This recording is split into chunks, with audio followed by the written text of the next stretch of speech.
On the morning of the 21st of November, 2002, I was startled out of a sound sleep by screams. I looked over at the door and I saw approximately 8 men storming into my bedroom, dressed in black and holding machine guns. I heard over and over, "Freeze, mother!"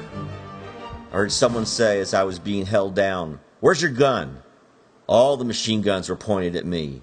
I was still partially asleep when the only agent not in SWAT or military dress dragged me out of bed. 5:45 a.m. That man was IRS Criminal Investigation Division Agent Stephen Hines.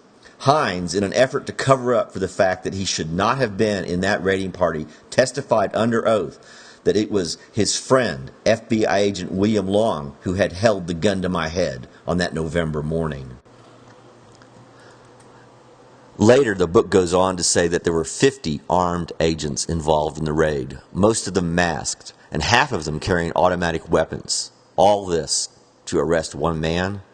After the raid, there were scores of discarded earplugs littering the property. Obviously, they came expecting to fire their weapons.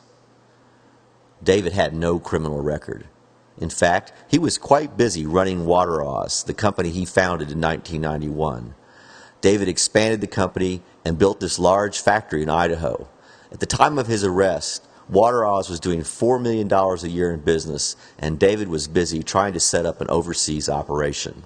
In short, Waterause was on a steep growth curve. Unfortunately, some of the Waterause employees and contractors got greedy and started stealing trade secrets and were claiming in lawsuits that David had promised them half of Waterause. Induced by the feds, 9 different people testified that David had sought to have various people murdered. When the jury came back, they only believed one of the 9 witnesses. That was Joe Swisher, who was built up as a war hero by the prosecutors. Swisher appeared on the stand wearing a Purple Heart on his lapel. However, by the end of the trial, Swisher had been exposed as a fraud. The prosecutors knew it, the judge knew it, and the defense had the proof. Everyone knew it but the jury. Judge Tallman suppressed the evidence of Swisher's fraud, forgery, and perjury, and David went to prison. Swisher was later convicted of defrauding the Veterans Administration, forging his military records, and claiming that he was a decorated war veteran when in fact he'd never even seen combat. Then there's the matter of David's passport. Swisher's statement on the stand was that David and he had discussed the murder-for-hire plot in July and August. He couldn't be specific about a date. The passport showed that David was out of the country almost this entire time. What better alibi than a U.S. passport showing you were across the ocean at the time of the alleged crime? Yet the jury was never allowed to see this critical evidence. This is evidence suppression to the point of criminality. And of course the story becomes more and more bizarre as the feds continue their criminal conduct. David has a doctorate in naturopathy. He was politically active. He discussed issues involving federal tax law. He was a popular guy making more money than he'd ever seen, traveling the world and involved with his family. Why would he possibly try to hire 9 different people to commit murder? Answer: the FBI fabricated the whole crime, and the prosecutor and the judge went along with the KGB-style show trial, all of them violating their oaths of office. Well, David's been in prison now 9.5 years. And a large part of that, I understand, was in solitary confinement. That's right. First 2 years before he was charged with murder for hire, he was in solitary confinement. For 2 years? For 2 years. Freezing. It was cold. They wouldn't even give him enough ample clothes. And David is in a solitary confinement where even he would try to get the attention of the guard, to have human contact. And they would slip the food in, and then he wouldn't be able to talk to anybody. But he was entitled to 1 telephone call a month. Give him a mat to sleep on that was approximately a ½ inch thick, and treated him like he was a pariah. No presumption of innocence. No, absolutely You're not. saying that he was held 2 years in maximum security prison before he was even charged? Before he was charged. They had him there on the initial accusations of not paying taxes, which in itself was fraud, because David gave them a power of attorney to charge anything that they felt that they were entitled to. But that wasn't adequate. They wanted him in jail in Boise, Idaho, and while he was down there, they put him in with the child molesters and called him a child molester. And they get special abuse if they're child molesters from the other prisoners. So that was the rumor they spread around right from the very beginning.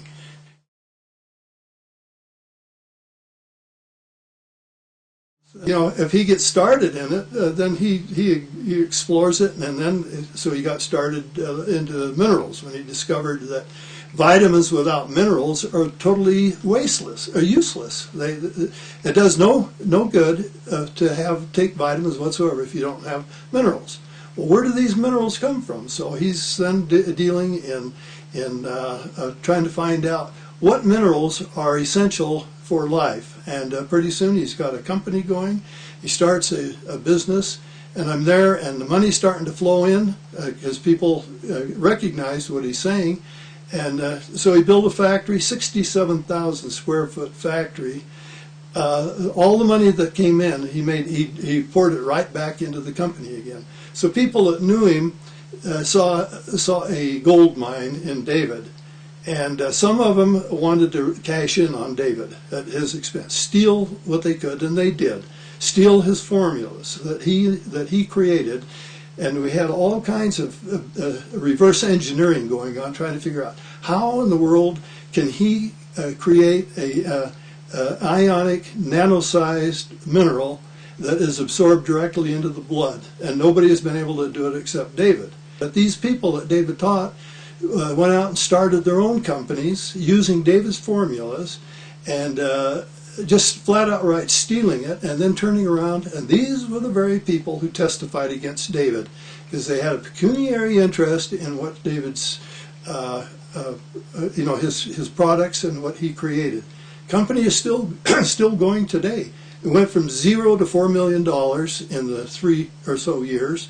What Waterose started when? When did he start Waterose? He started that in '99. In Las Vegas? Yeah. It started in Vegas, and then he moved to Idaho. As the money started coming in, then he acquired the necessary land and so on, and that he needed, and the buildings. And then he started his own construction company. He had 43 employees when they accused him of these crimes.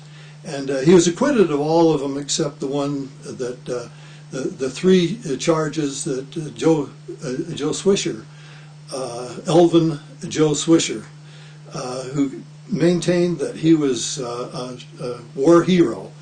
And the war hero, the people believed, he was no hero at all. As a matter of fact, he had never been in combat. He was demoted from corporal to PFC. He was nothing but a fraud, total fraud. And when we exposed him, then he sued me for $5 million and Wes for $5 million. The 2005 murder for hire trial goes for how long? Oh, it was 11 days, I think it was. 11-day trial. And jury comes back and ignores all the informants except Swisher. Mm-hmm. The jury believes Swisher. Yeah, right. Okay, who got up on the stand in a leather jacket with a Purple Heart medal on his lapel. Yeah. And the prosecution made a big deal in opening statements about how credible this decorated war hero is. And part of their theory, their fabrication of the murder for hire, is that Swisher is this highly decorated, seen a lot of combat, and he has killed many people. Prosecution's star witness, Swisher, this decorated war hero, and they're making up this nice story for the jury. Yeah. That David selects Swisher because he's already killed lots of people. Yeah. And then Swisher on the stand brings out this form. DD-214. DD-214. Yeah, that's a discharge. Okay. He got that in court. His discharge, which is history, and his list of decorations, where he served, what his rank was, all these things. Yeah. And when you're preparing for the trial, you know that's not true. Right. And so your attorney subpoenaed records from the War Department. Right. Okay? And couldn't get them. You did get them. We've eventually, but just minutes before the gavel came down from, well, she has a couple letters. She has a document showing that Swisher, the DD-214, where he claimed all this glory that he was riding on, what Swisher had done is he went to the county and recorder and took his altered documents, discharge documents, and other documents, and had them recorded, and then took that recording from there and presented it to the Veterans Administration, and they had no other reason. They accepted that as authentic. So he was getting a lot of money from the government. He creates counterfeit documents. Oh yeah, yeah, and of course perjury and stolen valor. I mean, all these different things. His deposition, he said that letter was a forgery. He says I was not authorized to write to make the letter that he claimed in there, and he said that this is absolutely untrue, and that really upset him. So Richard C. Tallman, the man who had never been a judge before anywhere, who was appointed to be the appellate court judge, what he did is he says, I'll take this home and over the weekend and review it. So he comes back again the following Monday, and he says that there is insufficient evidence to determine whether Swisher was in fact in combat or not, even after he got the record. And that's the reason why we call him a liar, because he is a liar. Richard C. Tallman, appellate court judge, the lying judge. We call him the black robe prosecutor, because that's all he is.